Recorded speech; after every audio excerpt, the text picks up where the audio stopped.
आज कर्नाटक राज्यातील नौबाद येथे व्याख्यानासाठी निघालो. धाराशिव औसा निलंगा मार्गे महाराष्ट्राची सीमा ओलांडून कर्नाटकात प्रवेश केला. जाता जाता वाटेत भालकी येथील लोकमुद्रा बँकेस सदिच्छा भेट देऊन मित्र सुभाष शिडोळे यांचा सत्कार स्वीकारून बिदरकडे प्रयाण केले. 5 तासांच्या प्रवासानंतर आम्ही नौबादला पोहोचलो.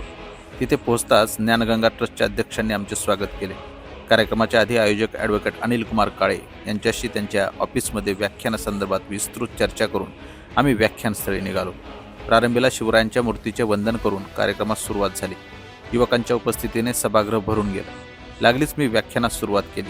छत्रपती शिवराय और आज का युवक या विषयावर मराठीसह बहुतांश व्याख्यान हिंदीत केले. बिदर लोकसभा मतदारसंघाचे काँग्रेसचे विद्यमान उमेदवार सागर खंडरे यांच्या सत्काराच्या निमित्ताने तेथील मराठा युवक काँग्रेसच्या वतीने या युवा प्रबोधनाचे आयोजन करण्यात आले होते. व्याख्यानानंतर उपस्थित श्रोत्यांनी त्यांच्या प्रतिक्रिया देत माझ्यासोबत फोटो काढण्यासाठी गर्दी केली.